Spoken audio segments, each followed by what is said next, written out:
pump it up. Schoolboy Q. Yes, SBQ. Yeah, Man, let's I get guess into I'll it. start first. Go ahead. All right, jump in. Man, I don't know, man. He let out one of them Ross. Yeah, no, please don't say that.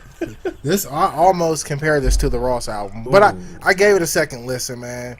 I just think I don't like the way he sounds. Sometimes he sounds like he's like chalk on a or like nails on a chalkboard. Okay. It hurts my ears. I like the production. Actually, he had a couple songs that I was like, okay, and I don't know if that was because I like the features on the song, or it was just because he was good. Like the song with Kiss, I thought was good, okay. You know, I think Kiss carried that track a lot, and he only had the middle set of bars. Just going through the track listening, I didn't like the Alchemist produced track, and I love Alchemist. I think he makes some good beats, but his time might be, gone. Oh man. Yeah, since like maybe '99. Ooh. What was the other track? I like John Murr. That was okay. The Dog Pound, no. Just give me Snoop. I don't need the pound. Overall, I'm not a West Coast guy, so I mean, listening to this album, I'm kind of biased. I was like, it didn't catch me like it did Snoop. When I heard this album, I was like, okay, I'm not gonna like this, but I powered my way through it, and at the end, gave my son a high five and gave the album a 70. Okay. That ain't too bad, man. Especially if you didn't enjoy it. That's you at least gave I him some credit. I like the production and I like the features. Oh my gosh, I think that's what carried it to the 70%. Hey man, you gave him some credit. Hey, nothing wrong with that. Oh yeah. So I actually recommended this album, and I like Schoolboy Q, man. I've been paying attention since Habits and Contradictions. I wasn't crazy about Oxymoron, even though it did have a lot of bangers on it. I felt like I had a lot of filler on it too. So I got into this album, and he had really been talking it up. I don't know if you guys have been following the interviews and all that stuff, watching him do the press junket. And, he really felt like he was putting forward his best work of his career so far. It sounded like he put a lot of time into it. I guess he had actually taken some time away from music, just kind of wanting to get away from the hustle and bustle, live a regular life before he can make some more music, which I always feel like is good for an artist to do. I feel like whenever you're putting out music just back to back to back, it'll start to get stale or dated because what you have accused Wayne of falling prisoner to, you'll just start rapping about the same things because you're not taking time to actually live life. Sometimes you got to kind of step away and live a life, let some things happen so that way you'll have some things to talk about. So, jumped into this album, man. The first thing I want to say is, I felt like as far as production or beat selection on this album, man, he did a really good job. Sonically, it doesn't sound like anything else that I've heard. It doesn't sound like any of his old projects. It doesn't have a huge West Coast vibe to me. But you can hear the West Coast influence, but he really just tried to kind of venture out there, which I noticed a lot for TDE, and he's putting a lot of the young TDE guys on there, man. I saw that he's got the Skywalker kid on there, or whatever he's calling himself. And, a lot of kind of obscure artists. He didn't put a whole lot of big names on there. I felt like, for TDE, if I was any of those guys, I would just abuse Kendrick. You know what I'm saying? Just use him to death, put him on every track, because, people want to hear Kendrick verses. I mean, second biggest artist in the game. I would argue the biggest, or most impactful in the game right now. But he didn't do that. I think Kendrick had a reference somewhere in there, where he was just kind of doing a little bit of background or doing the hook on the there. The song with Miguel and the other girl. I forget her name. Overtime. 'Cause I guess the original track had Kendrick doing that. Yep, and then they came in and brought Kendrick in. So yeah, I mean, all in all, like the production on the album, though it kind of felt disjointed at times, I felt like he took a risk and it kind of paid off there. He had a really good theme with the album going. Then when I kind of got to the rapping, he wasn't rapping bad on here, but I didn't really feel like he had any memorable moments as far as bars or lyrics go.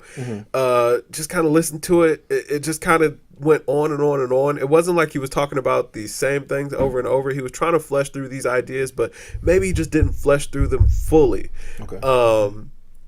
On there, I felt like he had some good concepts, but if this was meant, kind of listening to the interviews that he was doing, if this was meant to be a concept album, because he keeps talking about how there's some grand scheme to this album that he's going to let the listeners listen through and try to come up with on their own. But if it was there, I didn't really get it, or he didn't do a good job of presenting it, because it doesn't feel like a concept album when I listen to it. It just sounds like 17 songs. And then he talks a lot about kind of the LA life, or the gang affiliated life, Bloods and Crips, and how everybody kind of needs to come together. Talks about his upbringing and all that stuff, but none of it was really just kind of stick with you music. It was just, I just kind of heard him talking. The features on here were solid. I actually liked Kanye on here, man. I thought he came with a lot of energy. This was the best I've heard Kanye in a while. Did he come with bars? I don't think he had really good the bars weren't crazy, but I like the energy that he brought to it, at least. So I gave the only struggle that I felt that he had on that part was the Chipotle bar. Yes, I didn't like the Chipotle bar. Let's see. I wouldn't say this. Well, I like the energy. I like what he brought to that track, especially if he was freestyling like he said he was. I thought that was pretty That's dope. Disrespectful. That's disrespectful. You have to give him artistic license to do what he wants. I won't until the old Kanye. Until Kanye puts out a banger, then I'll give him that. But until that point, he ain't even talking about nothing since Cruel Summer. You can't say that, because man, New Friends was dope, man. No More Parties in LA was dope. Like, he had some cuts, man. Even 30 Hours was okay until he got to mumbling at the end. Oh, don't start with me like you didn't like Real Friends, bro. I liked Real Friends. Yeah, you know what I'm saying. No More Parties in LA was dope. He He was spitting on there, bro. Like, so it's still there. I mean, maybe he's not giving his best work, but like I said, I like the energy that Kanye came with. I'm with you, Jared.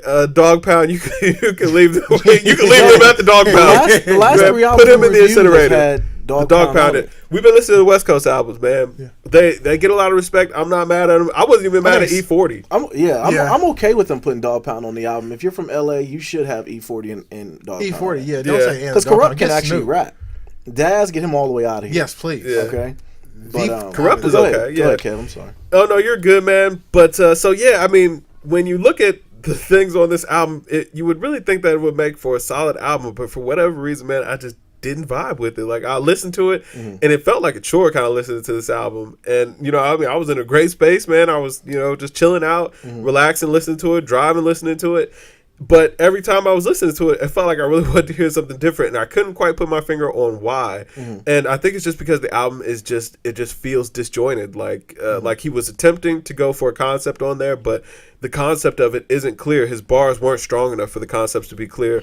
I felt like he took risks with the beat selection, and he won there. Stylistically with his flows, he took risks, and he succeeded. Like, I didn't hear any part of the album where I was like, man, he's struggling, or like, there wasn't any down point that I was like, man, I just hate this song. But I didn't really like the album. I really don't like Overtime. It's not a great song. He already put it out there, and maybe it was his influence that kind of makes me feel this way. But I did feel like he was just trying to recapture the magic of Studio. And, Studio was a good song, but I wasn't crazy about it. It wore on me after a while. So with that, man, all in all, I gave this album a 72. 72. Yeah. Okay. Yep. So it sounds to me like both of you appreciate the album, but kind of maybe expected more. I've never listened to it. Like, I felt like it was better than Oxymoron, but that still didn't quite make it good. But it wasn't bad. Okay, Yeah. I got you. I mean, my review, I liked it. I kind of was just listening to the album and putting myself in a space of everything that's going on in the world, and I do think that some of it was needed.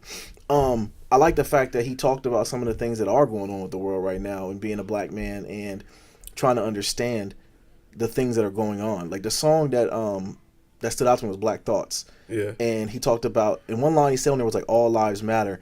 But Both sides. Both sides matter. But he was talking about Bloods and Crips, which are pretty much brown and black people. So in a way, it's really black people matter. Right. And I like that he talked about that. And I can only imagine, we're in Ohio, and LA got to be really bad when it comes to like the police force, and they always get a bad rap ever since OJ. But I thought that and Rodney King, I'm sorry, but which was the OJ thing too. Yeah. I really enjoyed the album, to be honest with you. Like, I listened to it. I'm not really a big Q fan. I always looked at TDE as being Kendrick and the rest of those guys. You know what I'm saying? So like, I liked Q's last album a little bit, and I think Ab-Soul kind of just jumped off the cliff somewhere. We don't know where he's at. But and J-Rock can never just pop because he's J-Rock. I don't know. I do think J-Rock can rap.